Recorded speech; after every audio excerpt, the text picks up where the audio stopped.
जिज्ञासु मित्रों, बहुत बहुत अभिनंदन आपका हमारे इस कार्यक्रम लाइव चर्चा में। और आज हम फिर लाइव चर्चा आध्यात्मिक विषयों पर, उपनिषद के विषयों पर लेकर आपके समक्ष उपस्थित हुए हैं।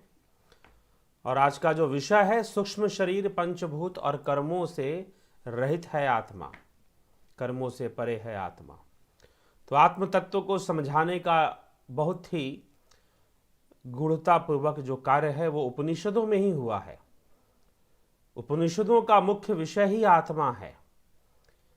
तो मित्रों, आज हम यही चर्चा आज लेकर यहाँ आए हैं, इस पर चर्चा करेंगे और आपके प्रश्नों पर भी चर्चा करेंगे। तो पहले से जो मित्र प्रतीक्षा कर रहे हैं, लकी आहूजा जी, अवनी भट्टाचार्य जी, दुष्यंत चौहान जी, अनिल कुमार जी, अवी लिम्बाशिया जी, कमलेश उपाध्याय जी, राजू पाल जी, प्रदीप यादव जी, महेश राम पिस्ता जी, जोंती दत्ता जी, रवि कुमार जी, बलवंत सिंह गोहिल जी,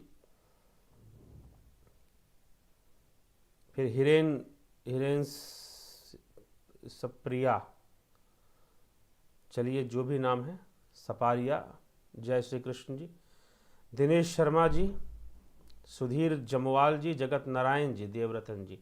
तो आप सभी का बहुत बहुत अभिनंदन है। जो भी मित्र अभी जुड़े, जिन्होंने कमेंट किया, उन सबको बहुत बहुत स्वागत, अभिनंदन। माधुरी कोले जी, आप सभी को, और जो जुड़ेंगे आगे इस चर्चा के अंतर्गत। तो आज हम उपनिषदों के 8वें श्लोक पर चर्चा करेंगे। ईशावास्य उपनिषद के 8वें श्लोक पर चर्चा, 6, 7वें पर हमने किया था, 8वें पे आज चर्चा होगी।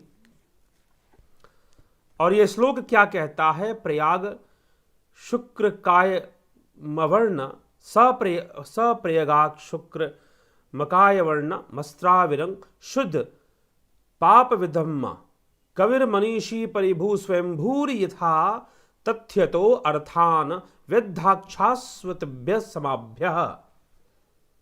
समाभ्य। ये उपनिषदिक संस्कृत है। ठीक, आपको सामान्य जो संस्कृत है, गीता का जो संस्कृत है, या फिर आदिगुरु शंकराचार्य ने विवेक चूड़ामणि या अन्य उनके साहित्य में जो संस्कृत मिलती है, उसकी तुलना में थोड़ा कठिन मिलेगा। और इससे भी कठिन आपको वैदिक संस्कृत मिलेगा, उससे भी कठिन, उपनिषदों के संस्कृत से भी कठिन। मतलब ऐसा नहीं कि वो कठिन है, शब्द संरचना में थोड़ा सा फर्क पड़ जाता है, बस यही है।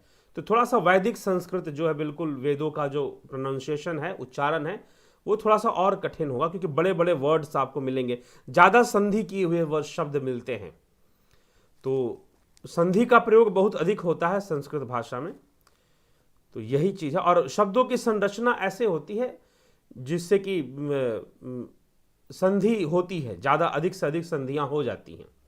तो वो व्याकरण, अगर मैं अभी थोड़ा सा ये समझाने लगूँ, थोड़ा सा एक छोटा, मैं भी कोई बहुत जानकार हूँ संस्कृत व्याकरण का, ऐसा तो नहीं है, लेकिन फिर भी पढ़ते पढ़ते बहुत कुछ जो थोड़ा बहुत जो जाना है, उसी में से कुछ बातें कभी और करेंगे इस विषय में। चलिए, तो सह यहाँ पर लिखा गया, स प्रयागाक्षु कर्म कायम रण वस्त्राविरम शुद्धम पाप विधम्म कविर मनीषी परिभु स्वयंभूर याथा तथ्यतो अर्थान व्यदधाक्षास्वतिभ्य समाभ्य। अर्थात वह महापुरुष, सह उसके लिए कहा जा रहा है, शुक्रम परम तेजोमय, सूक्ष्म शरीर से रहित है, अकायम, अकायम अर्थात काया से रहित, सूक्ष्म शरीर से रहित है। वह जो आत्मा है, जिसकी चर्चा पीछे के श्लोकों में भी की गई है कि वह शोक रहित है, वह घृणा रहित है, उस जो आत्मा को जानने वाला, जो उस आत्मा को, परम पुरुष को जान लेता है, पुरखम महांतम आदित्य वर्णन तमसः परस, आदित्य वर्णम पुरखम महांतम तमसः परस्तात, ऐसे करके जो यजुर्वेद के अंदर मंत्र आता है, वेदामेतम पुरखम महांतम आदित्य वर्णम तमसः परस्तात तमे विदित वाति अमृतमेति नान्य पंथा भिदते यनाय, इस प्रकार से मंत्र आता है। तो पुरखम महानतम, जो महान पुरुष है, जो महान पुरुष है, उसके लिए कहा गया, उस आत्मा के लिए कहा गया, उस आत्मा के लिए को ही कहा गया। तो यहां पर भी वही कहा जा रहा है, सह, वह जो आत्मा है, परम तेजोमय अकायम, सूक्ष्म शरीर से रहित है, अर्थात सूक्ष्म शरीर से परे है। आवरणम छिद्र रहित और छत्र रहित है, अर्थात उसकी क्षति नहीं होती है, उसमें कोई छिद्र नहीं होता, कोई शस्त्र उसे भेद नहीं सकते हैं। नैनम छिंदंत शस्त्राणि नैनम दहति पावक न चैनम क्लदिंत्याप न शोक्यति मारुता, कि ना तो वायु उसे सुखा सकते हैं, ना ही जल उसे गीला कर सकते हैं, ना ही अग्नि जला सकती है, ना वायु उसे सुखा सकता है, और ना ही शस्त्र उसे छेद सकते हैं। तो यहां उसी का आश्रय लेकर यहां पर भी छिद्र रहित और क्षति रहित आत्मा के लिए लिखा जा रहा है। शिराओं से रहित अर्थात पंचभूतों से रहित, पंच तन्मात्राओं से भी रहित। पंच तन्मात्राएं और पंचभूत तो इंद्रियों के विषय हैं, इसीलिए पंच तन्मात्राओं पंचभूतों से रहित है वह, इसीलिए लिखा गया कि पंचभूतों से भी रहित है। तो इस एक श्लोक में ही बहुत सारी बातें स्पष्ट की जा रही है। फिर लिखा जा रहा है अपाप विद्धम्म, अपाप विद्धम्म अर्थात शुभाशुभ कर्म संपर्क शून्य वह आत्मा को प्राप्त हो जाता है। शुभाशुभ कर्म संपर्क शून्य मतलब कि शुभ अशुभ जो कर्म है इन दोनों से भी परे, शुभ कर्म से भी परे और अशुभ कर्म से भी परे, क्योंकि कर्म चाहे शुभ हो कर्म चाहे अशुभ हो तो शुभ अशुभ कर्म उसका फल तो आएगा ही आएगा। कर्म चाहे शुभ हो कर्म चाहे अशुभ हो उसका फल तो आएगा ही आएगा। ठीक, तो शुभ और अशुभ कर्म से जो परे है, तो शुभ अशुभ कर्म से जो परे है वह आत्मा है। तो आत्मा सूक्ष्म शरीर से परे, पंचभूतों से परे, तन मात्राओं से परे और फिर शुभ अशुभ कर्मों से भी परे है। तो कुछ लोग कहते हैं ना कि नहीं, जो अशुभ कर्म हो रहे हैं पाप कर्म हो रहे हैं वह ईश्वर की मर्जी से नहीं हो रहे हैं, ईश्वर की मर्जी से नहीं हो रहे हैं, और जो अच्छे कर्म हो रहे हैं वो ईश्वर की मर्जी से हो रहे हैं। तो फिर यह भी बात आ जाएगी कि संसार में ऐसा भी बहुत कुछ होता है जो बिना ईश्वर की मर्जी के हो जाता है। तो इसीलिए इस विषय को, क्योंकि आपने ईश्वर और गॉड को एक समझ लिया है, आपने ईश्वर और गॉड को एक समझ लिया है, परंतु ईश्वर इज नॉट गॉड, परमात्मा इज नॉट गॉड। ठीक, परमात्मा कोई गॉड नहीं है। तो इसीलिए जो उपनिषद विरोधी आत्मा की परिभाषा, उन्होंने अपना आत्मा बना लिया। वास्तव में वो विदेशी षड्यंत्र मात्र है। ऐसी बड़ी बड़ी संस्थाएं हैं जिसके पीछे आप पड़े हुए हो, अपूर्णतः वेद विरोधी विचारधारा से आप जुड़े हुए हैं, और इसीलिए साधना की वो परिपक्वता कभी आप छू ही नहीं पाते। जो वास्तव में जहां पर जाना चाहिए वो वहां पहुंचना बहुत मुश्किल हो जाता है, मात्र बिंदु ध्यान तक ही सीमित रह जाते हैं लोग। तो यह भी एक विषय है। तो आत्मा जो है यहां पर उपनिषद में जो लिखा जा रहा है आत्मा के बारे में कि वह शुभाशुभ कर्म से परे, फिर उसी को परमात्मा भी कह दिया जा रहा है। तो आगे इसको देखिए, क्या इसमें तो और भी बहुत वैदांतिक विषय इसमें है, तो उसको हम देखेंगे समझेंगे।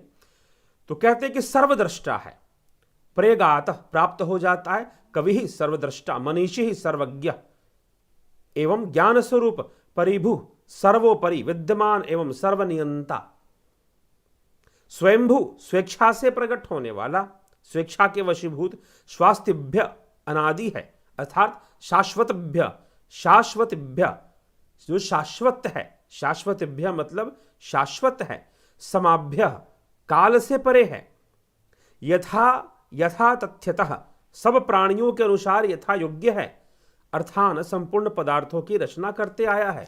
तो उसी से सब कुछ हो रहा है, इसलिए वह आत्मा सर्वनियंता है। वह आत्मा ही सर्वनियंता है, वह आत्मा ही क्या है, सर्वनियंता है। वह आत्मा इंद्रियों से परे है, सूक्ष्म शरीर से परे है, पंचभूतों से भी परे है और शुभाशुभ कर्मों से भी परे है। तो अच्छे बुरे जो कुछ भी कर्म होते हैं वह तो प्रकृति के गुणों के आधार पर ही होते हैं। इसलिए योगी का लक्ष्य होता है कि गुणों के जाल को भेद कर, गुणों की जो बंधन है उसको भेद कर गुणातीत को प्राप्त हो जाना, भावातीत को प्राप्त हो जाना, गुणातीत भावातीत जो सत्ता है उसको प्राप्त हो जाना, वह आत्मा है, वह आत्मा की सत्ता है। तो सूक्ष्म शरीर कोई आत्मा नहीं है। सूक्ष्म शरीर तो वह है जो मृत्यु उपरांत इस शरीर का त्याग कर देता है। वह फिर भी रहता है, सूक्ष्म और कारण की अवस्था बनी रहती है। स्थूल अवस्था नष्ट हो जाएगी, मृत्यु होने से स्थूल अवस्था नष्ट हो जाएगी, लेकिन सूक्ष्म और कारण की अवस्था तो बनी रहेगी, फिर भी बनी रहेगी। तो सूक्ष्म शरीर पुर्यष्टक है। जो पुर्यष्टक है, पुर्यष्टक मतलब 8 अंग हैं उसके, सूक्ष्म शरीर के, वही अष्टधा प्रकृति के का परिणाम भी वही सूक्ष्म शरीर है। तो सूक्ष्म शरीर पुर्यष्टक है, अर्थात कर्मेंद्रियां, ज्ञान इंद्रियां, पंच महाभूत, पंच प्राण, अंतःकरण चतुष्टय, कामना, कर्म और अविद्या, ये 8 तत्व, कर्मेंद्रियां, ज्ञानेंद्रियां, पंच महाभूत, पंच प्राण, अंतःकरण चतुष्टय, कामना, काम, कर्म, अविद्या, इन तीनों को लेकर क्या बन जाता है? सूक्ष्म शरीर बन जाता है।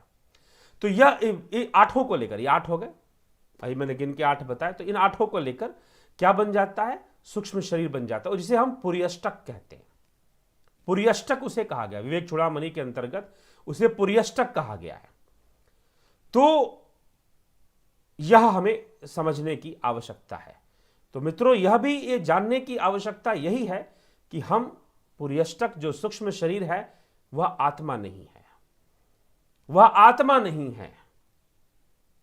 आत्मा तो उसका भी नियंता है, आत्मा तो उसका भी नियंता है, उस सूक्ष्म शरीर का भी नियंता आत्मा है, उसको भी चलाने वाला आत्मा है। तो आत्मा उससे भी परे है।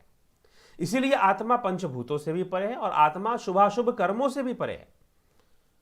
आत्मा को ना कर्म से लेना देना, ना कर्म फल से लेना देना।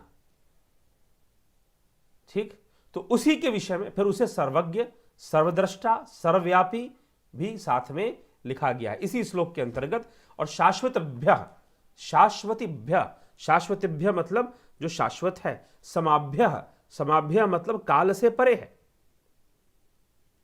ठीक, यथा तथ्यतः सब प्राणियों के कर्मानुसार यथा योग्य है, अर्थात सब प्राणियों के कर्मों अर्थात जो जैसा कर्म कर रहा है वो उसी के में उसके साथ ही वैसे ही है, उसमें वह उसके साथ ही ऐसे ही है। ठीक, तो मित्रों, यह हमें इसलिए ये जो शब्द है यथात योग्य, कि जो जैसा है, जिसमें जैसी योग्यता है वह उसके साथ वैसा ही है। कोई भी जीव है, वृक्षों में भी आत्मा है, जीवों में भी आत्मा है, आत्मा भी सर्वव्यापी है, तो फिर पर्वतों में, नदियों में भी आत्मा है, सर्वज्ञ है। तो जो जैसा है उसके साथ वह वैसा ही है। तो जो आत्मा तत्व को नहीं जानते वह उसको नहीं जान सकते। बाहरी दृष्टि से, इंद्रिय दृष्टि से, इंद्रिय अनुभूतियों से आत्मा को नहीं जाना जा सकता, इसलिए वह इंद्रियातीत है, इसलिए वो इंद्रियातीत है। इसी के आधार पर तो निर्वाण अष्टकम क्या लिखा गया? निर्वाण अष्टकम के अंतर्गत मनोबुद्धि अहंकार चित्तानि नाहम, ठीक ना, मनोबुद्धि अहंकार चित्तानि नाहम, ना मैं मन हूं, ना ही मैं इच्छा हूं, मनोबुद्धि अहंकार, ना बुद्धि हूं ना मन हूं। तो फिर हो क्या भाई? क्योंकि जो भी हम चिंतन करते हैं वो मन बुद्धि से ही तो करते हैं ना। तो निर्वाण अष्टकम में आदि गुरु शंकराचार्य जो वर्णन करते हैं वह क्या है? वो ये लिखते हैं, मनोबुद्धि अहंकार चिद्दादि नाहम न च श्रोत्र जिह्वे न च घ्राण नेत्रे न च व्योम भूमि न तेजो न वायु चिदानंद रूपम शिवोहम शिवोहम न च प्राण संज्ञो न वै पंचवायु न वा सप्त धातुर्न वा पंचकोश न वा कपानीपादौ न चोपस्थपायु चिदानंद रूपम शिवोहम शिवोहम न मे द्वेष रागौ न मे लोभ मोहौ मदे नैव मे नैव मात्सर्य भाव न धर्मो न चार्थो न कामो न मोक्ष चिदानंद रूपम शिवोहम शिवोहम न पुण्यम न पापम न सौख्यम न दुखम न मंत्रो न तीर्थम न वेदा न यज्ञ अहम भोजनम नैव भोज्यम न भुक्ता चिदानंद रूपम शिवोहम शिवोहम न मे मृत्यु न मे जाति भेद पिता नैव मे नैव माता न जन्मो न बंधुर न मित्र गुरुर्नैव शिष्य चिदानंद रूपम शिवोहम शिवोहम अहम निर्विकल्पो निराकार रूपो विभुतवाच सर्वत्र सर्वेन्द्रियाणाम सदा मे समत्वम न मुक्तिर्न बंध चिदानंद रूपम शिवोहम शिवोहम। इस प्रकार से निर्वाणाष्टकम की चर्चा मिलती है। तो निर्वाणाष्टकम क्या कहता है, यही इसी श्लोक का विस्तार है। अगर हम इस श्लोक की बात करें तो इस श्लोक का विस्तार ही तो निर्वाणाष्टकम है। क्या कहता है ये? तो इसमें जो बात कही गई कि मैं ना मन हूं ना बुद्धि हूं ना अहंकार हूं, अंतःकरण चतुष्टय, मन बुद्धि चित्त अहंकार, इन्हीं को अंतःकरण चतुष्टय कहते हैं। मन बुद्धि चित्त अहंकार, मैं यह नहीं हूं। न च श्रोत्र जिह्वे न च घ्राण नेत्रे, ना तो मैं जिह्वा हूं ना तो मैं कर्ण हूं, श्रोत्र मतलब कान, और ना नासिका, घ्राण मतलब नासिका, और नेत्रे न च श्रोत्र जिह्वे न च घ्राण नेत्रे न च व्योम भूमि न तेजो न वायु, ना मैं आकाश न भूमि न अग्नि न वायु। मैं ये चारों भी नहीं हूं, मैं ये पंचभूत भी नहीं हूं। ठीक, तो अग्नि वायु भूमि आकाश, और ना मैं जल हूं।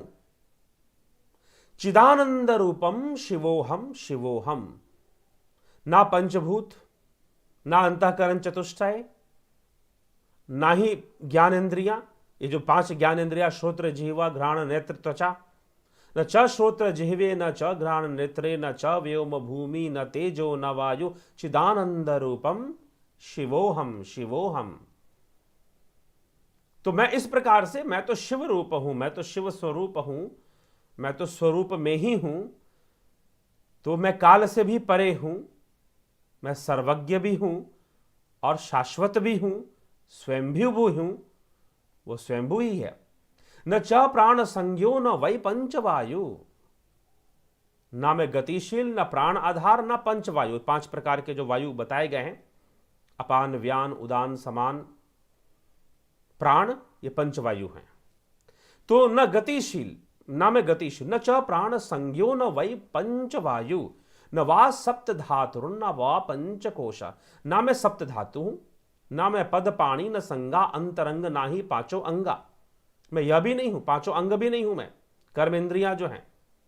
ना मैं पंचकोश हूं, पंचकोश आदिगुरु शंकराचार्य ने विवेक चूड़ामणि में पंचकोशों की चर्चा की है। अन्नमय कोश, प्राणमय कोश, मनोमय कोश, विज्ञानमय कोश, आनंदमय कोश, इस प्रकार से पंचकोशों की चर्चा आती है। तो मैं वह भी नहीं हूं। न वाकवाणी पादौ न चौपस्थ पायु, तो ना मैं वाणी रूपा हूं ना ही पंचकोश रूपा हूं। न वाक पाणी पादौ न चौपस्थ वायु चिदानंद रूपम शिवोहम शिवोहम, न मे द्वेष रागौ न मे लोभ मोह, ना मैं राग हूं ना द्वेष ना मोह ना लोभ ना नेह, प्रेम भी मैं नहीं हूं। लोग कहते कि प्रेम हो गया, प्रेम ही ईश्वर है, जी ना, यहां जो ब्रह्म की चर्चा हो रही है मैं वैसा नहीं हूं। ना मदे नैव मे नैव मात्सर्य भाव, मद मत्सर ना अहंकार विकार, ना मैं ना मेरे को ना ममता, ममता रूप भी मात्सर्य भाव, मैं ममता रूप भी नहीं हूं। काम धर्म धन मोक्ष ना रूपा, मैं तो ब्रह्म रूप तदरूपा हूं। चिदानंद रूपम शिवोहम शिवोहम, काम धर्म धन मोक्ष इनसे भी परे। न पुण्यम न पापम न सौख्यम न दुखम, वही बात जो इस श्लोक में क्या कहा गया, इस श्लोक के अंतर्गत उपनिषद के, अभी हमने जो श्लोक पढ़ा ईशावास्य उपनिषद के अंतर्गत, उसमें जो एक शब्द का प्रयोग किया अपाप, अपाप शब्द का प्रयोग हुआ। अपाप विद्धम, अपाप विद्धम, शुभाशुभ मतलब पाप और अपाप, मतलब पाप और पुण्य, अपाप शब्द पुण्य के लिए है। तो जो पाप और पुण्य है उन कर्मों के संपर्क में मैं नहीं रहता। आत्मा के लिए कहा जा रहा है, वह आत्मा उन कर्मों के संपर्क में नहीं रहती है। शुभाशुभ कर्म के संपर्क में। इसीलिए यहां पर निर्वाण अष्टकम में भी आदि गुरु शंकराचार्य कहते हैं, न पुण्यम न पापम न सौख्यम न दुखम। ना मैं पुण्य न पाप ना कोई, ना मैं सुख ना मैं दुख। न पुण्यम न पापम न सौख्यम न दुखम न मंत्रो न तीर्थम न वेदा न यज्ञ। ना मैं मंत्र ना मैं तीर्थ ना मैं श्रुति ना मैं यज्ञ, ना ही मैं यज्ञ हूं। ब्रह्मलीन मैं ब्रह्म की प्रज्ञा हूं। भोक्ता भोजन भोज्य न मैं ये सब नहीं हूं। अहम भोजनम नैव भोज्यम न भोक्ता चिदानंद रूपम शिवोहम शिवोहम। न पुण्यम न पापम न मैं पाप पुण्य से रहित हूं।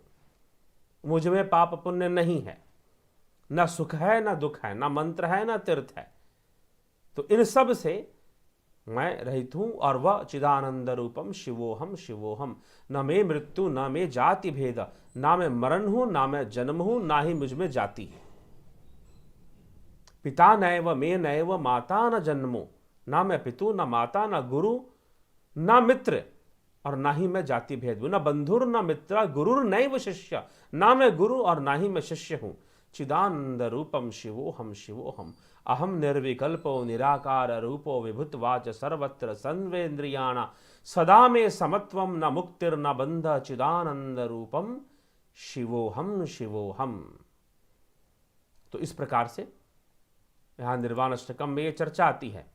तो मित्रों, यह जो चर्चा है इसको समझ लेने से इस श्लोक का आशय मोटा मोटी वही लगाया जा रहा है। तो इंद्रियों से परे, इंद्रियां, क्योंकि इंद्रियां सूक्ष्म शरीर का ही अंग है, मन बुद्धि चित्त अहंकार सूक्ष्म शरीर के ही अंग हैं, तो उनसे परे ही आत्मा की स्थिति है। इसीलिए ऐसा वर्णन यहां पर किया जा रहा है। तो चलिए आगे चलते हैं मित्रों। इस श्लोक को समझने के बाद, करने के बाद हम चर्चा हो गई इस श्लोक के ऊपर और आगे हम आपके कमेंट्स पर चर्चा करेंगे। ठीक, तो देखते हैं कौन क्या पूछ रहा है। जितना कुछ समय में जो हो सकता है, ज़्यादा समय नहीं दिया जाएगा, लेकिन फिर भी कोशिश रहेगा कि 15-20 मिनट समय दिया जाए आपको इस विषय पर, आपके प्रश्नों के उत्तर पर। तो लकी आहूजा जी, सर मुझे सपने में हरि जी ने दर्शन दे के बोला कि चलो हनुमान चालीसा पढ़ते हैं, इसका क्या संकेत है कि भाई कुछ करो? हनुमान चालीसा तो पढ़ना ही चाहिए और हनुमान जी जैसा सेवक भाव और गुण भी धारण करना चाहिए। प्लीज सर हेल्प मी, मार्गदर्शन करें कि क्या करवाना चाहते हैं। वो ऐसे ही एक बार और राम जी की भी आए तो सपने में बोल रहे थे कि मैं लीला रचता हूँ सबको सीख देने के लिए। ठीक है जी, राजा वाले रूप में आए थे राम जी, बहुत सुंदर। चलिए, अच्छी बात है। जरूर हनुमान चालीसा का आप अध्ययन कीजिए, साधना के मार्ग पर लगिए। हनुमान जी योगी थे, साधक थे, तो आप भी योग साधना के मार्ग पर लगे, यही ईश्वर चाहते हैं। इसीलिए आपको ऐसी अनुभूतियां हो रही हैं। जैसे लोग कहते हैं कि बहुत ने किसी को चाटा मारा, यानी कि सूक्ष्म शरीर आत्मा ने मारा। हाउ इज पॉसिबल भाई, सूक्ष्म आत्मा कैन टच। सूक्ष्म शरीर ने शरीर पर नियंत्रण करके मारा ना भाई, स्थूल शरीर पर नियंत्रण करके मारा। ठीक है, आगे बढ़ें कमेंट्स पर। चंदन जना जी, तब्बो श्री पढ़े, कोटि कोटि प्रणाम गुरु जी। ब्रह्मा या ब्रह्म कौन कौन में है? तो ज़्यादा ठंड और ज़्यादा गर्मी क्यों नहीं सह सकता? इस पर प्रश्न स्पष्ट नहीं है। ठीक है, शरीर और मन नहीं सहता है।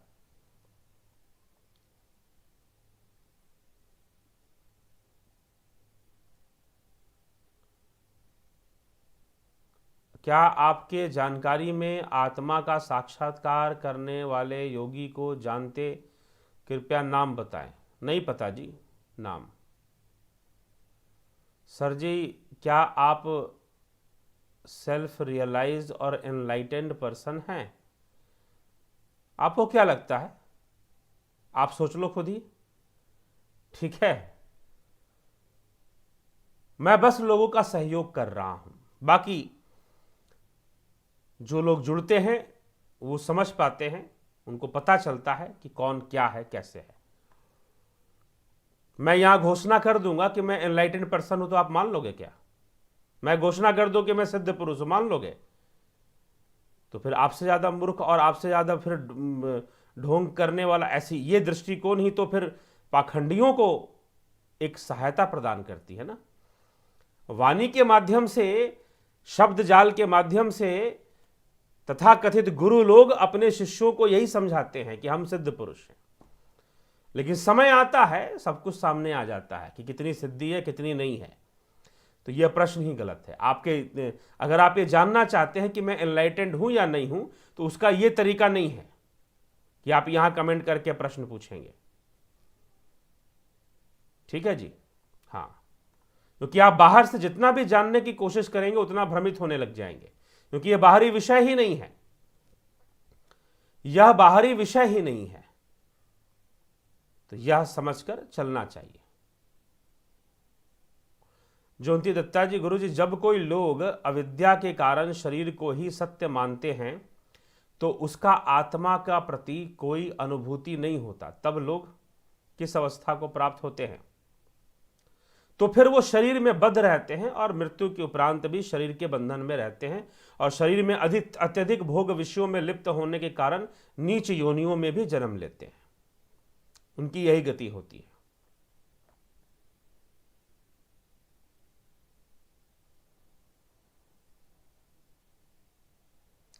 तरनजीत सिंह जी, गुरुजी, अर्जुन ने जो विराट रूप में करोड़ों सूरज का प्रकाश देखा था, वह कौन सा प्रकाश है?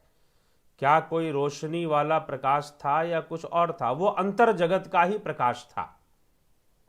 ठीक, वह आत्मा का ही प्रकाश था, परंतु आत्मा का प्रकाश होना और आत्मा होना, यह संपूर्ण जगत ही आत्मा है। पहली बात तो ये, वैश्वानर रूप में यह आत्मा ही तो है, तो वह आत्मा का ही प्रकाश था, बात सत्य है। लेकिन वह अंतर्मुखी होकर था, वो इन बाह्य इंद्रियों से नहीं था, लेकिन वह भी इंद्रियों से ही था और गुणवान ही था। अर्जुन ने जो भी देखा वह सगुण अनुभूति थी। यह स्वयं 12वें अध्याय में कृष्ण ने कहा है। वह निर्गुण अनुभूति नहीं थी, सगुण अनुभूति थी, क्योंकि निर्गुण अनुभूति प्रकाश के रूप में नहीं होती, क्योंकि जहां प्रकाश होगा वहां गुण आ जाएगा ना। आपको सारी प्रकाश के अंदर ही तो आप सब कुछ देखते हैं। आप जो भी दुनिया संसार देख रहे हैं प्रकाश में ही तो देख रहे हैं। तो इसीलिए वह जो उसने जो कहा, प्रकाश ही नहीं देखा, भगवान का विराट रूप भी देखा साथ में। तो इसीलिए वो सगुण अनुभव था अर्जुन का, जो कि योग ऐश्वर्य रूप था। और श्री कृष्ण ने कहा कि मेरे योग ऐश्वर्य रूप। योग ऐश्वर्य का क्या मतलब है?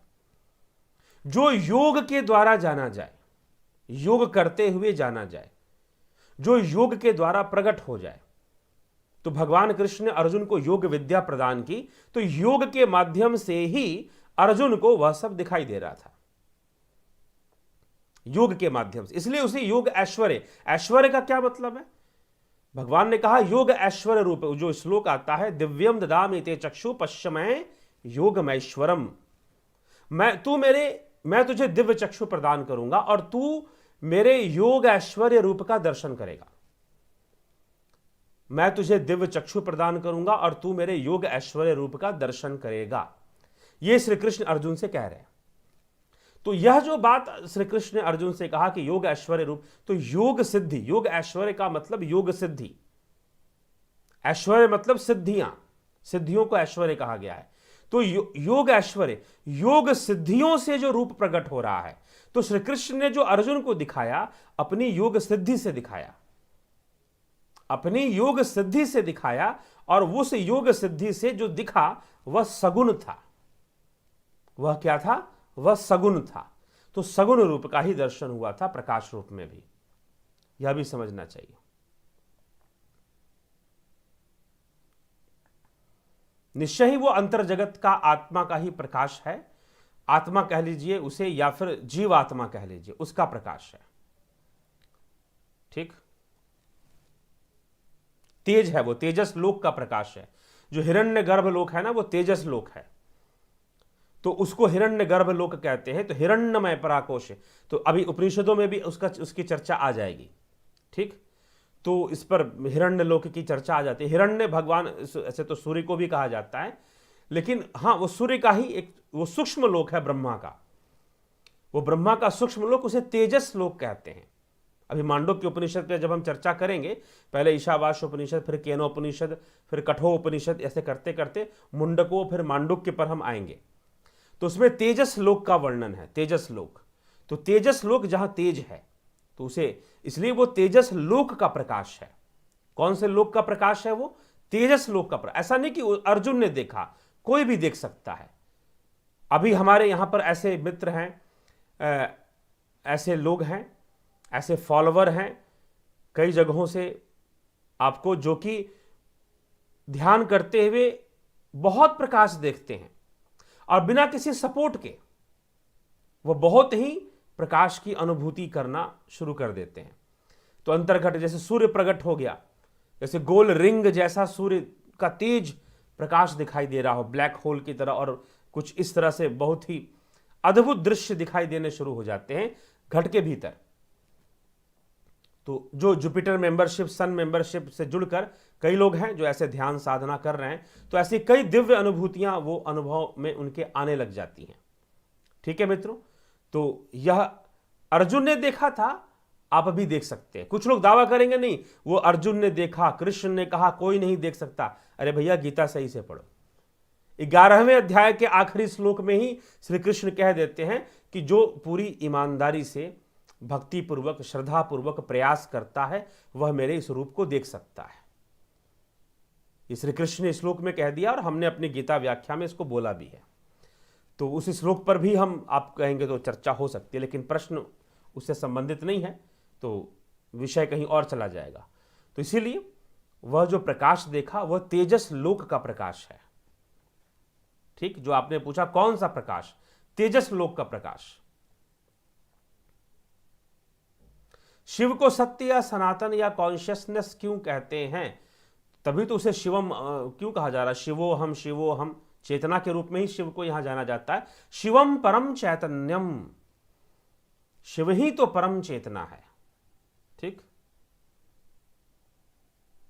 अजय सांबवाल जी प्रणाम। मैं सुधीर जामवाल, कृपया कर मुझे पर मित्र अजय कल्कि अवतार के बारे में आपके अमृत बाणी से सुनना चाहते हैं कि क्या अवतार हो गया है और मुझे क्या करना चाहिए। सुनिए, वही कल्कि अवतार के बारे पर जो वीडियो जो बनाई गई है वह उसी विषय पर है। आजकल लोग इस चक्कर में वो विषय क्या है, चलो आपने यहां पर प्रश्न किया है तो थोड़ा सा मैं उस विषय पर बोल देता हूं कि कल्कि अवतार खुद को घोषित करने में कई लोग लगे हुए हैं और अपने उनके जो अंधभक्त चेले हैं, कूप मंडूक चेले, कुएं के मेंढक, पूरी तरह से कुएं के मेंढक इसे कहते हैं, कूप मंडूक चेले जो हैं वो अपने गुरु जी को कल्कि अवतार मानते हैं। ठीक, तो इस प्रकार से कल्कि अवतार अब आश्रम खोल के बैठ गए। अब तो इतिहास में तो ऐसा नहीं लिखा गया कि वो आश्रम खोल के बैठेगा कल्कि अवतार। ठीक है, वो फॉलोवर बनाएगा, जी नहीं, वो तो राजा की तरह होगा। उसका तो स्वरूप साधु सन्यासियों वाला बताया ही नहीं गया है। तो इसीलिए यह भी एक चीज है। और दूसरी बात क्या है कि मान लीजिए कि कल्कि अवतार आ गए तो आप क्या करेंगे? आप क्या करेंगे? थोड़ा सा इतिहास भी तो पढ़ो कि कोई गुरुजी यह कह देंगे कि वो कल्कि अवतार है, उनके चेले प्रचार करने में लगे हुए हैं कि ये कल्कि अवतार हैं, तो क्या आप उन्हें कल्कि अवतार मान लोगे? आप, यही तो समस्या है ना कि हमें पुराण और इतिहास क्यों दिया गया है कि उन घटनाओं से हम थोड़ी शिक्षा भी ले। सबरी ने क्या किया? भगवान राम ने अवतार ले लिया, तो क्या सबरी आई अयोध्या में राम से मिलने? क्या केवट आए अयोध्या में राम से मिलने? क्या सुतीक्ष्ण आए अयोध्या में राम से मिलने? जी नहीं आया कोई। राम को जाना पड़ा, कृष्ण को जाना पड़ा। ठीक है, तो आप क्या करेंगे अगर कल्कि अवतार आ भी गए? ईमानदारी से अपने कर्तव्य कर्म की पालना करो, क्योंकि श्री कृष्ण गीता में क्या कहते हैं? निष्काम कर्म योग करो, निष्काम कर्म योग करो। अगर तुम कर्म योगी हो, कल्कि को चलकर तुम्हारे पास आना पड़ेगा, कल्कि को चलकर तुम्हारे पास आना पड़ेगा। ठीक है, इस बात का चिंता मत कर लो कि कल की अवतार कब होगा कब नहीं होगा। तुम अपना कर्म करो। तुमने सीखा क्या कृष्ण अवतार में?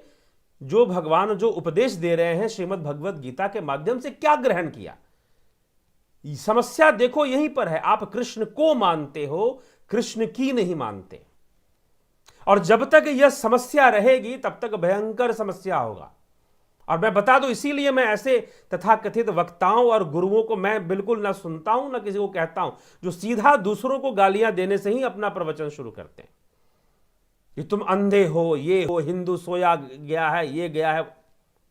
भैया मतलब कि तुम जागे हो, सारी दुनिया सो रही है। कुछ लोग इस भावना से ग्रसित रहते हैं। ठीक है, तो दूसरों को इन्फीरियरिटी देने में जी नहीं। अमृतस्य पुत्रा जागृत प्राप्य वराणी बोधत। हे अमृत के अधिकारीगण, तुम अमृत के अधिकारीगण हो भाई। तुम्हारे अंदर स्वयं ब्रह्म है, तुम स्वयं ही ब्रह्म स्वरूप हो। तुम अपने आप को जानो, स्वयं को जानो, इस प्रक्रिया से जुड़ जाओ। कल की अवतार कब आएगा कब नहीं आएगा इस चक्कर में पड़े हुए तो तुमसे बड़ा कोई मूर्ख नहीं है। या तो तुम भी कुछ मार्केटिंग कर लेना चाहते हो कल की अवतार के नाम पर। ठीक है, 4 लोगों को मूर्ख बना लेना चाहते हो, यही बात फिर मानी जाएगी। जब कृष्ण जो उपदेश दे रहे हैं गीता के अंतर्गत, उस उपदेश को छोड़कर तुम कल की ढूंढने निकले हो। ठीक है, यही सबसे बड़ा पाखंड। अगर कोई तुम्हें गुरु कल की ढूंढने निकाला और खुद को ही कल की प्रमाणित करने में मैं तर्कों से, अब तर्क की कोई सीमा होती है क्या? तर्क की कोई सीमा होती है क्या? तर्कों से प्रमाणित कर लोगे कि मैं ही कल की हूं? ठीक है, तो यह सब नहीं होता। कर्तव्य कर्म की पालना करो, निष्काम भावना से कर्तव्य कर्म की पालना करो, स्वरूप में स्थित हो जाओ। तदद्रष्टु स्वरूपे अवस्थानाम, तदद्रष्टु स्वरूपे अवस्थानाम, अपने स्वरूप में जाकर स्थित हो जाओ, आत्म स्थित हो जाओ। यह तुम्हारे जीवन का लक्ष्य है। क्योंकि तुम आत्म स्थित होकर जो भी करोगे वो कल्याणमयी होगा। तुम युद्ध भी करोगे तो कल्याणमयी होगा। आत्मस्थित होने का मतलब यह नहीं है कि वो अपने कर्तव्य कर्मों को पालना नहीं करेगा। अर्जुन से तो कर्तव्य की ही पालना करवाई ना कृष्ण ने, वो भी निष्काम भावना से। तो राम आ गए तो शबरी ने क्या किया, केवट ने क्या किया? उन्होंने अपनी जगह पर अपना कर्म किया। तुम भी वही करो। ठीक है, अपनी जगह से अपना कर्म करो। केवट ने भी यही किया, शबरी ने भी यही किया, सब अपनी अपनी जगह पर उन्होंने। भैया वो तो ईश्वर कृपा होना प्रकृति का सिद्धांत है। अगर तुम कर्म करोगे, शुभ कर्मों को करोगे, तो कृपा तो तुम्हारे ऊपर हो ही जाएगी। तुम्हारे लिए विशेष रूप से भगवान आ जाएंगे। मीराबाई कलयुग में हुई, आज से 500 साल पहले जब तुलसीदास जी हुए। तुलसीदास जी के, गोस्वामी तुलसीदास के समकालीन मीराबाई थी। तो कृष्ण तो द्वापर में हुए ना, तो मीरा के लिए कैसे प्रकट हो गए फिर? अगर तुम्हारी भक्ति में शक्ति है तो कल की क्या, आज तक जितने भी अवतारी भगवान जो भी हुए सब प्रकट हो कर लोगे। तुम्हारे अंदर इतनी शक्ति है, तुम सबको अपने लिए प्रकट कर लोगे। अगर तुम्हारे अंदर तुम्हारी भावना एकाग्रता में एक ही भाव होना अगर तुम जानते हो, एक ही भाव अवस्था में पहुंचना जानते हो अपनी इच्छा शक्ति, अपने ध्यान अभ्यास से, तो सब तुम्हारे पास है। मैं तो हूं भगतन को दास, भगत मेरे मुकुट मणि, सुना है ना आपने? तो आप क्या हैं उसी पर निर्भर करता है कि आपके लिए कल की कौन है, कैसे हैं और क्या आप पर कृपा करेंगे। तो कल की आए चाहे ना आए, आप अपना ईमानदारी से कर्म कीजिए। हो सकता है कि आपके लिए पहले ही आ जाए। तो इसीलिए यह विषय उस समय भी यह विषय छेड़ा गया है, उसमें भी विस्तार से बताया गया है और अभी भी मैंने थोड़ा बहुत आपको बता दिया। चलिए इस विषय से अब अगले विषय पर चलते हैं। अभी लिम्बाशिया जी, जीव अपने वास्तविक रूप में होता है कि कोई ना कोई योनि धारण करता है। जीव किसी ना किसी योनि में होता है मनुष्य योनि से ही उसे मोक्ष मिलता है, मनुष्य जीवन से। इसीलिए कहा गया बड़े भाग मानुष तन पावा, सुर दुर्लभ सद ग्रंथ गावा, साधन धाम मोक्ष करी द्वारा, पाई न जही परलोक संवारा। बड़े भाग्य से मनुष्य जीवन मिला है, ठीक ना, बड़ी कृपा से मनुष्य जीवन मिला है। भाई प्रापत मानो के देहोरिया, गोविंद मिलन की यही तेरी बरिया, ठीक ना। तो बड़े भाग्य से मनुष्य जीवन मिलता है। बड़े भाग मानुष तन पावा, सुर दुर्लभ, देवताओं को भी दुर्लभ है, देवताओं को भी दुर्लभ है। साधन धाम मोक्ष करी द्वारा, यह मनुष्य का शरीर साधन है। जैसे कोई गाड़ी साधन होती है ना, आपको बाजार ले जाती है, आजकल आपको जाना है एक शहर से दूसरे शहर, ट्रेन से जाओगे, गाड़ी से जाओगे, कार से जाओगे, फ्लाइट से जाओगे, तो ये सारे साधन हैं। तो वैसे ही मनुष्य शरीर एक साधन है मोक्ष के लिए। तो साधन धाम, धाम भी है, यह मनुष्य शरीर धाम भी है। साधन धाम मोक्ष करी द्वारा, पाई न जही परलोक सवारा, ठीक ना। जिसने अपने परलोक को नहीं संवारा उनको दोबारा नहीं मिलेगा यह मनुष्य जीवन। परलोक कैसे संवरेगा? इस जन्म में कुछ योग करो, क्योंकि भोग तो सब करते हैं ना। देखो भोग तो जानवर भी, आहार निद्रा भय मैथुन, आहार निद्रा भय मैथुन, ठीक, भोजन कर लेना, खाना खा लेना, संतान की उत्पत्ति कर लेना, भयभीत हो जाना, ठीक है, सो जाना, ये सारे जीव करते हैं।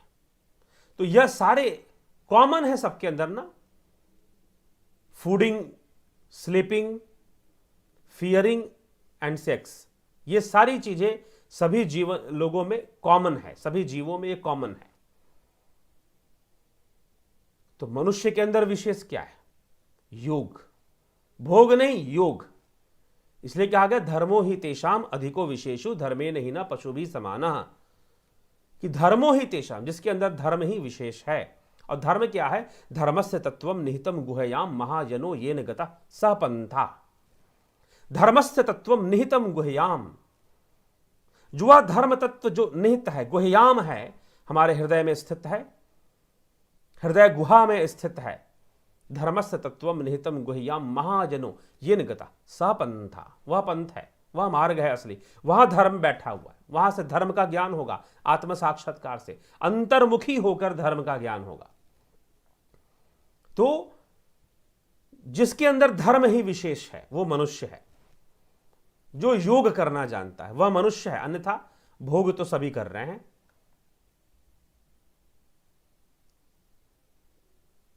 तो यही है, जीव किसी ना किसी योनि में रहेगा, लेकिन उसका मोक्ष मनुष्य योनि से होगा। किसी ना किसी, प्रेत योनि में है तो भी वो योनि है, प्रेत भी एक योनि है, देवताओं की भी एक योनि है। अगर कोई साधक साधना कर रहा है तो किसी किसी को उस साधक के मुखमंडल के घेरे हुए जो नित्य नील प्रकाश दिखता है, वह क्या ऑरा है, उसका ऑरा है, शुभ ऑरा, नीला रंग अच्छा ऑरा है, ठीक। सूक्ष्म शरीर का ही एक सूक्ष्म अंग, सूक्ष्म शरीर हम उसे नहीं कह सकते, क्योंकि सूक्ष्म शरीर में तो 8 अंग होते हैं, लेकिन एक सूक्ष्म अनुभूति जरूर है वह।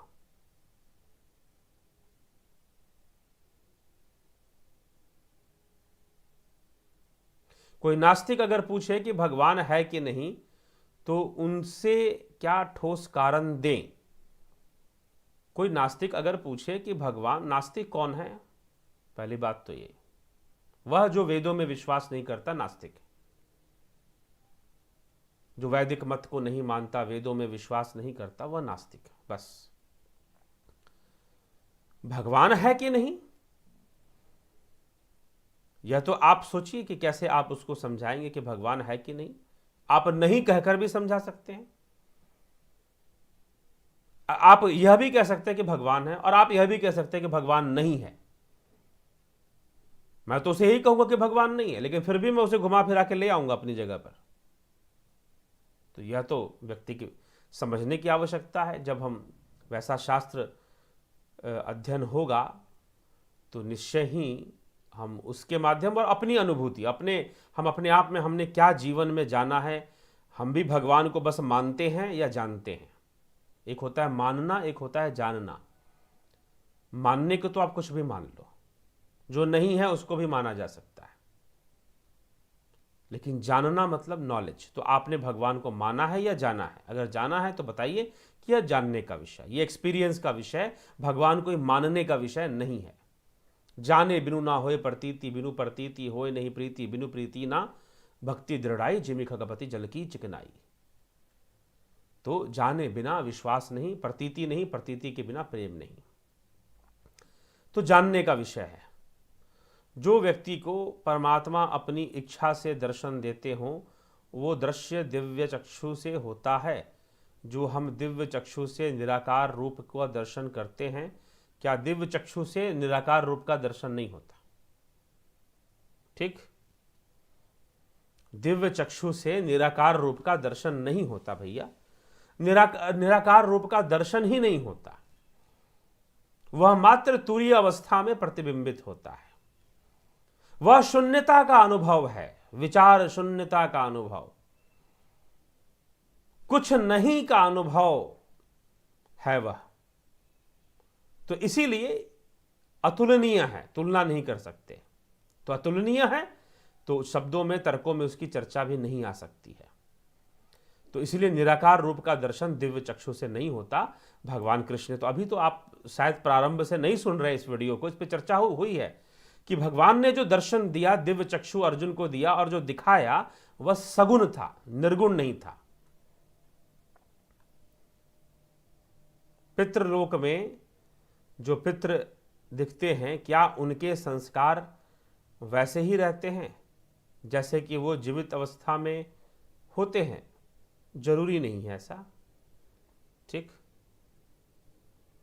एक प्रभाव तो संस्कारों का रहेगा ही रहेगा, लेकिन हमेशा वैसा रहेगा ऐसा नहीं। परिवर्तन तो नियम है, तो परिवर्तन तो होगा ही।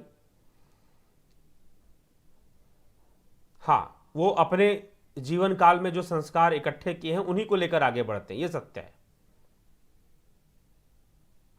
क्या हम गुरु जी, क्या हम गए हुए व्यक्ति से मिल सकते हैं? जी हाँ, मिल सकते हैं, उसके बारे में जान सकते हैं।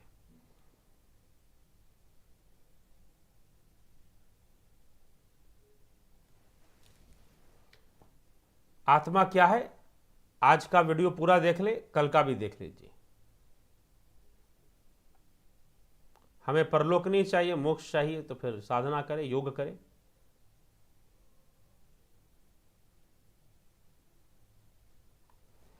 सविता भजन जी, गुरु जी कुछ हाफ मेरी भी करो, मतलब समझ में नहीं बात आई।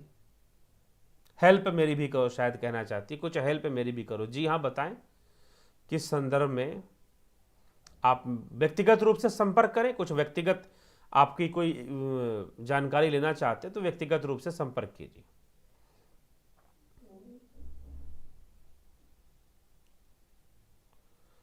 देवता की कृपा व्यक्ति के कर्म फल पर हावी हो सकती है? जी नहीं, कर्मों के अनुसार ही देवों की कृपा भी आएगी।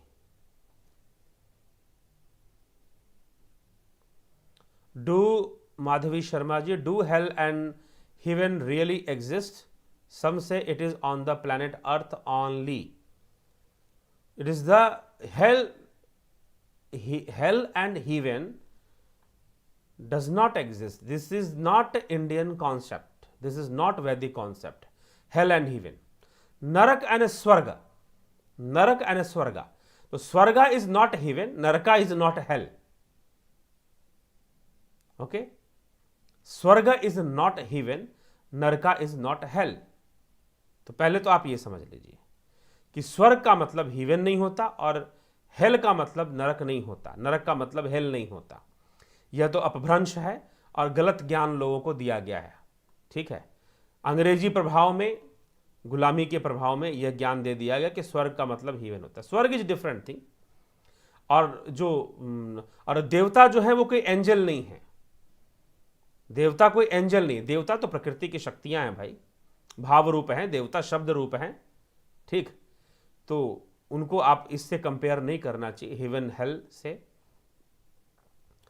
तो हेवन एंड हेल वो एग्जिस्ट करता है। अगर आप हमारे उसमें आएंगे तो सब कर्मों का फल है। कोई अगर नरक में वास करता है तो नरक में अपने कर्मों से वास करता है। जो नरक में कौन जाता है? जिसको इस शरीर में आसक्ति है वो नरक में जाता है। जिसको देह आसक्तियां बनी हुई है, तो आप मान के चल लो कि जितने भी लोग मरते हैं वास्तव में 90% लोग नरकगामी ही होते हैं, नरक में ही जाते हैं। तो नरक में जाने में उन्हें कष्ट होगा अपने मोह के कारण, आसक्तियों के कारण, लेकिन जो बहुत ही अधिक पाप कर्मों में रहे उन्हें ज्यादा कष्ट भी होगा। इस प्रकार का भी वर्णन। तो वह कष्ट भोगने वाला जीव है, वह कष्ट भोगने वाला जीव है। तो जो अपने बुरे कर्मों का फल भोगता है वह नरक है। तो जब आपने यह कहा कि यह दोनों इस प्लैनेट पर ही एग्जिस्ट करते, दिस इज ऑल्सो राइट, यह बात भी सही है, क्योंकि इस जन्म में भी तो कर्मों का फल आपको मिलता है। इस जन्म में भी तो आपको कर्मों का फल मिलता ही है।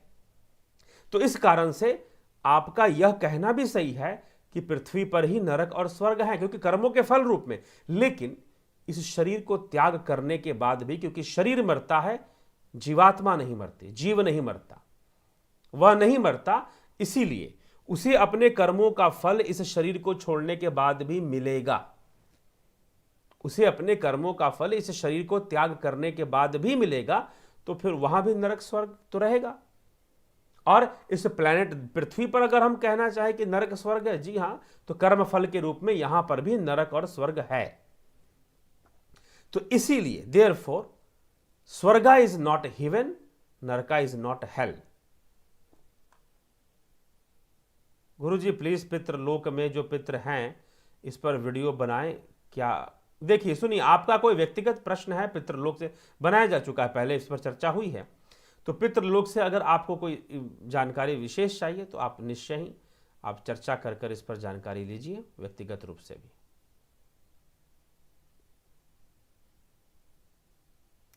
सविता भजन जी, आपका जो भी अपने पति की आत्मा की शांति के लिए क्या करना चाहिए, देखिए क्या स्थिति है, आप व्यक्तिगत रूप से संपर्क कर कर कृपया इसकी जानकारी लें, क्योंकि यह आप अपने व्यक्तिगत परिवार के विषय में प्रश्न कर रही हैं, तो आप व्यक्तिगत रूप से संपर्क कर कर इसके बारे में जानकारी लें, मैं ये कहूंगा। रमेश व्यास जी, आत्मा सो परमात्मा, आगे यह विषय इसी उपनिषद में आ जाएगा। ठीक। Have you seen, Manoj Kumar Singh, have you seen the god? No, I never seen the god. Okay, तो आई हैव नो, ना ही मैं गॉड को दिखा सकता हूं, ना ही मैंने गॉड को कभी देखा है, बिकॉज हम यहां सनातन धर्म वैदिक टॉपिक पर चर्चा करते हैं। And there is no God in Vedas, there is no God in Vedas. तो प्रेत योनि में जीव क्यों सबको परेशान करता है? नहीं करते, सारे प्रेत नहीं करते भाई, क्यों ऐसा उनको बदनाम कर रहे हो? ठीक है, सारे प्रेत योनि में जीव क्यों सबको परेशान करता है? सबको परेशान नहीं करते, कुछ प्रेत अच्छे भी होते हैं, कुछ शैतानी बुद्धि के होते हैं, दुष्ट प्रवृत्ति के होते हैं, तो वो कुछ ऐसा करते हैं, सब नहीं करते। मैं ऐसे प्रेतों से मैंने ऐसे प्रेतों के बारे में बताया, बहुत अच्छे लोग होते हैं। ठीक है, तो कृपया ऐसा उन्हें बदनाम ना करें कि प्रेत योनि में जीव सबको परेशान करे, ऐसा नहीं है, ऐसा नहीं है। ठीक। हाँ, थोड़ा सा यह जरूर है ना, क्योंकि प्रेत योनि में भटकता कौन है? वही लोग भटकते हैं ना जो संसार की इच्छाएं कामनाएं अभी भी लिए हुए हैं, संसार की इच्छाएं कामनाएं अभी भी लिए हुए हैं। तो इसको इसीलिए वो भटकते हैं, फिर कामनाओं के वशीभूत ही भटकते हैं, तो कामनाओं की पूर्ति हेतु दूसरों को परेशान करते हैं। ठीक, उनको अब बेचारे सूक्ष्म शरीर में वो क्या खाएंगे, शरीर तो उनके पास है नहीं, तो जब उनको कुछ खाने का मन करता है, ठीक, बिरयानी खाने का मन किया तो किसी के शरीर पर आ गए, भाई चल बिरयानी खिला मुझको, तो इस तरह से वो, तो क्या है, यही नरक योनि है। अभी नरक स्वर्ग की चर्चा चल रही है, यही तो नरक है, आसक्तियां बनी हुई हैं तो नरक है।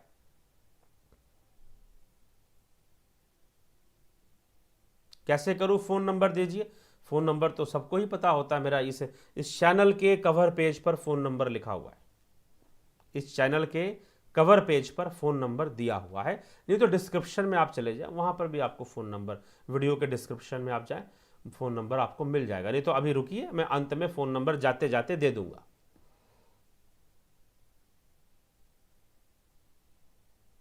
गुरुजी माफ़ करें मगर आज आप रोज़ की तुलना में ज़्यादा प्रसन्न लग रहे हैं।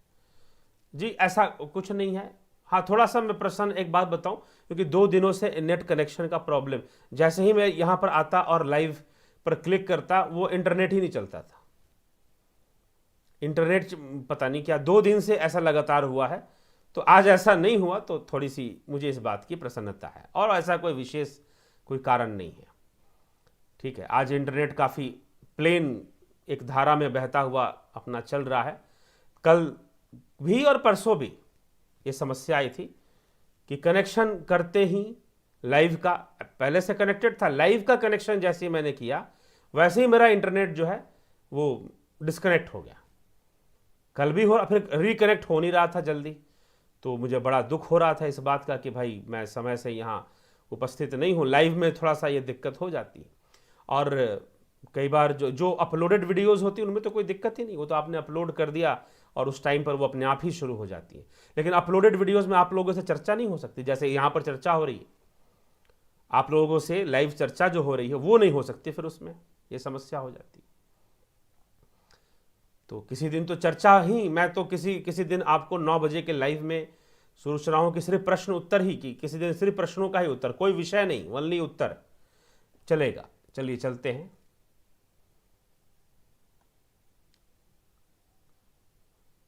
तो जय श्री गुरुदेव। गुरु जी आपने दुर्गा सप्तशती में गुरु जी सिद्ध कुंजिका स्तोत्र पर आपने लाइव नहीं किया, आएगा, अभी आ जाएगा, वो पूर्ण हो जाएगा, उसकी चिंता ना करें।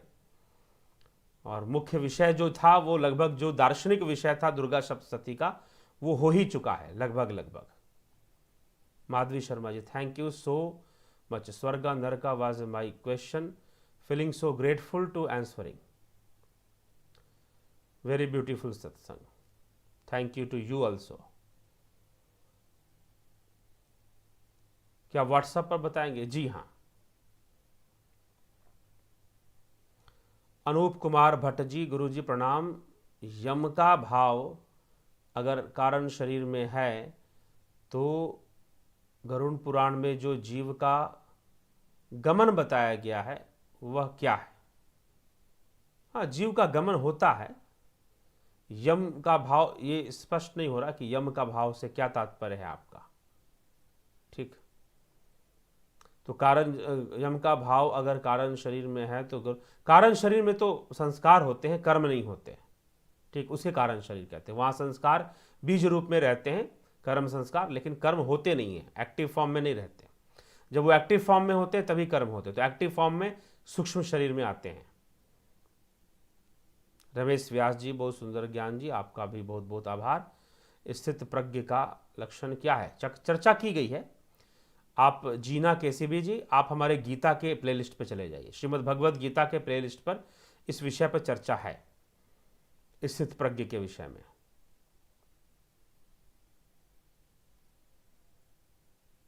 यम अगर भाव है तो स्थूल शरीर में जो गरुड़ पुराण है, यम अगर, हाँ यम भाव ही है, यह संपूर्ण संसार ही भावना मात्र है।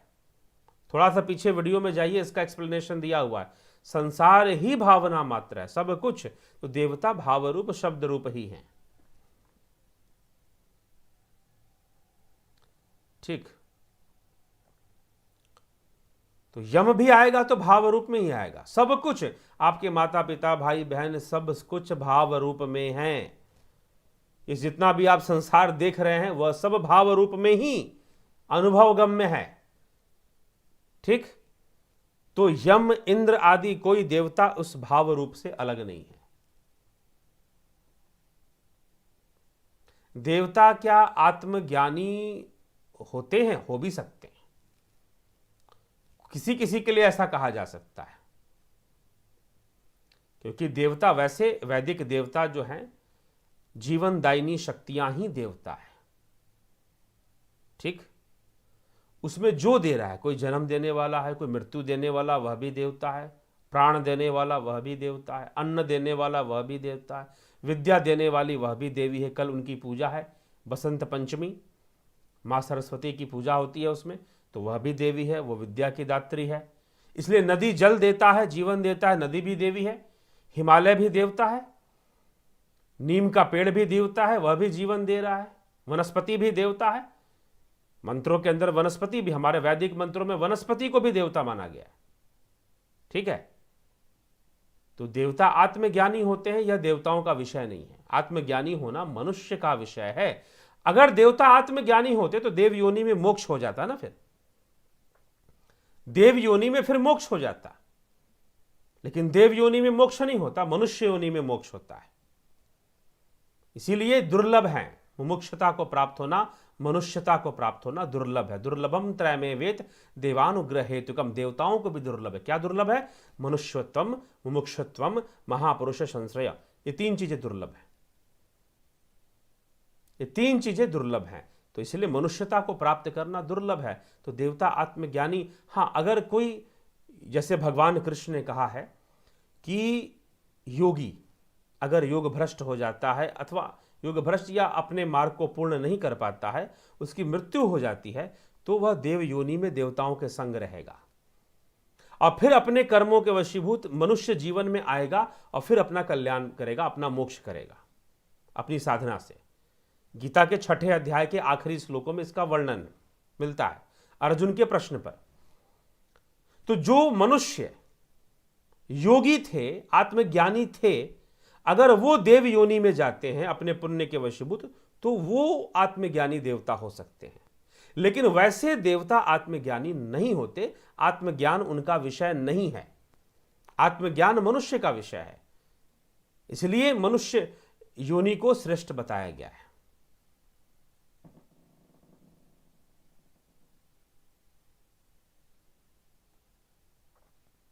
गुरुजी, आपके ज्ञान का क्या रहस्य है? क्या आपने कोई योग में उपलब्धि प्राप्त की है? जी नहीं। अगर आपको लगता है तो आप कुछ साधना वादना शुरू करें, अगर आपको लगता है कि कुछ उपलब्धि है तो।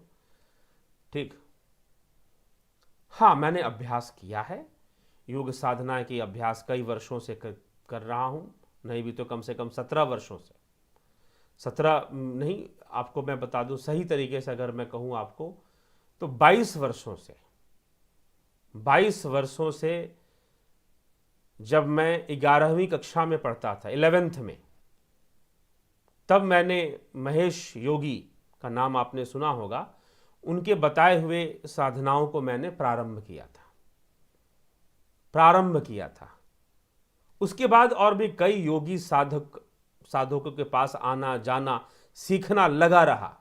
कई बेकार की बातें भी सीखी, चलो अनुभव तो कम से कम हुआ कि ये बातें व्यर्थ की थी। ठीक है, कि ये सिद्धि मिल जाएगी, वो सिद्धि मिल जाएगी। उन सब चक्करों में भी कुछ भटकाव भी रहा, कुछ वर्षों तक भटकने जैसी स्थिति कूप मंडूक की तरह मैं भी बना रहा। जो आश्रमों में या गुरुओं में जो कल की अवतार वाले टाइप जो गुरु हैं, जो कूप मंडूक बनना पसंद करते हैं लोग, और अपने गुरु जी का झंडा ऊंचा करने के लिए वह राजनीति ही चलनी शुरू हो जाती है एक तरह से। तो कुछ इस तरह की चीजें शुरू कर देते हैं जो लोग, तो कूप मंडूकता आ जाती है, कुएं के मेंढक जैसी स्थिति हो जाती है। ठीक है, तो वैसे भी बनकर रह लिया कुछ दिन, लेकिन विवेक साथ देता गया, समझता गया, और योग मार्ग में, फिर योग साधना के मार्ग में आगे बढ़ता गया। तो यही है। तो एक लंबे समय से साधना करते हुए, अध्ययन करते हुए और अभ्यास करते हुए, मात्र अध्ययन से कुछ नहीं होता, साधना करनी पड़ती है, अभ्यास करनी पड़ती है, अंतर्मुखी होना पड़ता है। तो उस आधार पर ही फिर ये चर्चा मैं आपसे जो भी करता हूँ अपने अनुभव और अध्ययन से करता हूँ। मैं यहाँ जो भी चर्चा करता हूँ अपने अनुभव और अध्ययन से ही आपको करता हूँ। अनुभव में कई लोग सहायक भी बने, कई लोग बाधा उत्पन्न करने वाले भी बने। ठीक है, तो आप भी साधक बने, योग करें, और जो लोग ध्यान योग प्रारंभ करना चाहते हैं संपर्क करें। जो ऑनलाइन कोर्सेज चल रही हैं वो करें, लेकिन अब तो मैं यात्राओं पर भी निकलूंगा, क्योंकि थोड़ा सा 1 वर्ष से तो पता ही है सारी यात्राएं सबकी रुकी हुई थी।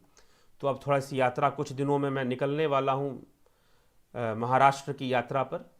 तो जो लोग वहाँ से संबंध रखते हैं, पूना, मुंबई, ऐसे स्थानों से, महाराष्ट्र से।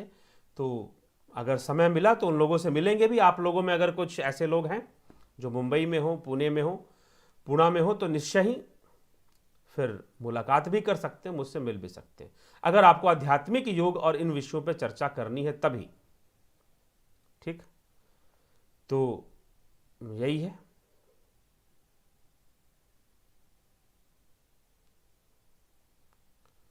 तो गुरुजी आपके ज्ञान का, हाँ ठीक है, हो गया। गुरुजी कलाएं 16 ही होती हैं या उससे भी ज़्यादा होती हैं, कृपा करो आचार्य जी। कोई देखिए, कलाएं जब सगुन में आ जाओगे तो फिर 16 कलाएं होती हैं, निर्गुण में तो कोई कला नहीं, वो तो अनंत है, अनंत कलाएं हैं फिर वहां पर। हरिओम कुसुम व्यास जी, अनूप कुमार भट्ट जी। तो गरुड़ पुराण में जीव की यात्रा क्या है? ठीक,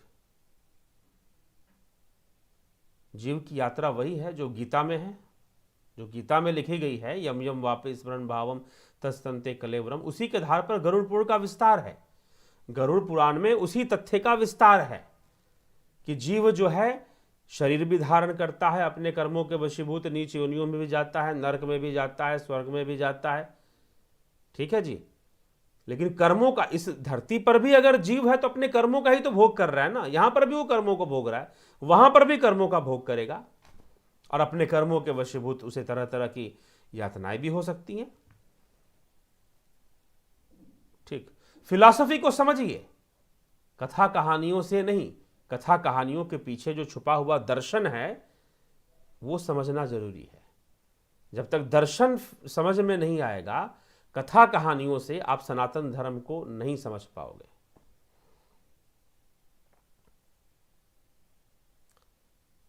क्या हर समय गुरु का चिंतन कैसे हो, वो आप ही के ऊपर है। देवता सगुण रूप में होते हैं, बिल्कुल देवता सगुण रूप में होते हैं।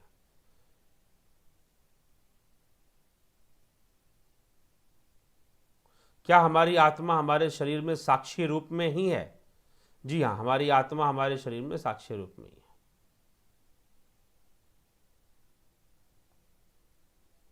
जी है, देवी सरस्वती दुर्गा ही है, परमात्मा ही है।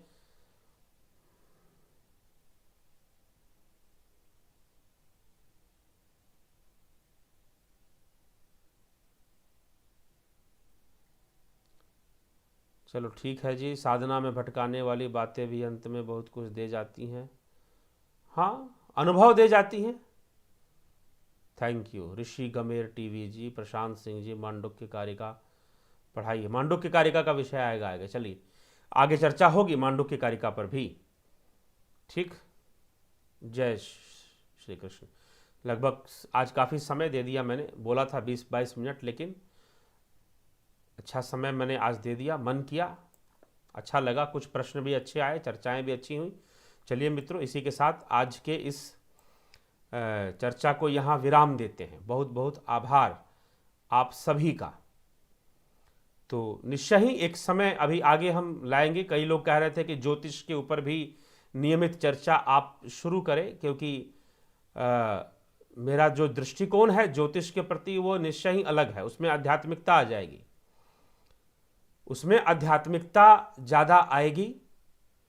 तो ज्योतिष को एक मटेरियल वर्ल्ड, मटेरियल दृष्टि से देखना, मतलब भौतिक दृष्टि से ज्योतिष, कई लोग हैं जो ज्योतिष विद्या को मात्र भौतिकता से देखते हैं, सांसारिक सुखों की दृष्टि से देखते हैं, भोग दृष्टि से देखते हैं।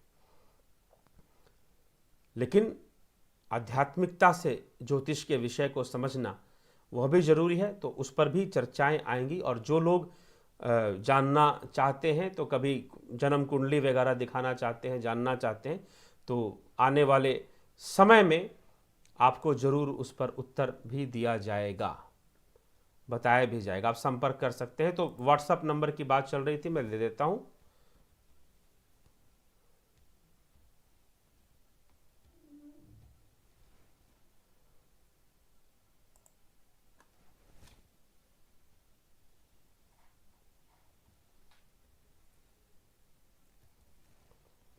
ये व्हाट्सएप नंबर मैंने आपको अपना दे दिया है।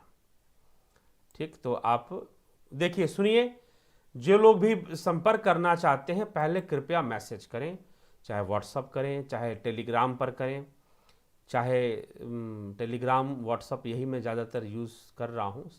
सिग्नल भी करता हूँ लेकिन उतना ध्यान उस पर नहीं देता, क्योंकि ज़्यादातर इसी में आ जाते हैं। और एसएमएस भी कर सकते हैं, अगर आपके पास दोनों सुविधाएं नहीं हैं तो सिंपल एसएमएस भी कर सकते हैं, लेकिन बिना समय लिए बात ना करें। कभी भी अपना मर्जी किया फ़ोन लगा दिया, जी नहीं। कई बार अनजान नंबर आता है तो मैं उठाता भी नहीं हूँ, जब तक मुझे कंफर्म ना हो जाए कि भाई ये व्यक्ति मेरा समय बर्बाद नहीं करेगा। और बिजी हूँ तो फिर जानकार का भी नंबर आए तो नहीं उठाता हूँ, व्यस्त हूँ तो इसीलिए संपर्क कर कर समय लेकर ही चर्चा करें तो बेहतर होगा। तो इसी के साथ मित्रों, कई बार ऐसे नंबर आते हैं, हिडन नंबर लिखा होगा, हिडन नंबर। कई बार सिर्फ कंट्री कोड होगा, नंबर नहीं होगा, नंबर गायब होगा, तो वैसे नंबर फिर उठाने का कोई प्रश्न ही नहीं उठता। तो कृपया करके आप बहुत ही सही तरीके से ही संपर्क करें और फ़ोन करें, ठीक है। और ऐसा मैसेज ही करें, कोशिश करें। व्हाट्सअप या फिर टेलीग्राम, व्हाट्सअप यूज़ नहीं करते क्योंकि कई बार लोग व्हाट्सअप को सुरक्षित नहीं मानते हैं, और है भी नहीं, ये बात सत्य है कि सुरक्षित नहीं है। तो अगर कोई आप चाहते हैं कि आप पर्सनल इश्यू पर चर्चा करना चाहते हैं तो आप टेलीग्राम पे कर लीजिए, ठीक। तो चलिए मित्रों, इसी के साथ विराम देते हैं। बहुत बहुत आभार आप सभी का जुड़ने के लिए इस चैनल के साथ। और अगर आपको लगता है इसकी गुणवत्ता, इस पे यहाँ पर होने वाली चर्चा मनुष्य को जीवन में आध्यात्मिकता की ओर प्रेरित करती है और जीवन जीने में सहायक होती है, जीवन को सरल बनाती है, बातों को और सरलता से समझने का अवसर आपको मिलता है, तो निश्चय ही सब्सक्राइब और शेयर भी किया करें अधिक से अधिक लोगों के बीच। बहुत बहुत आभार आप सभी का।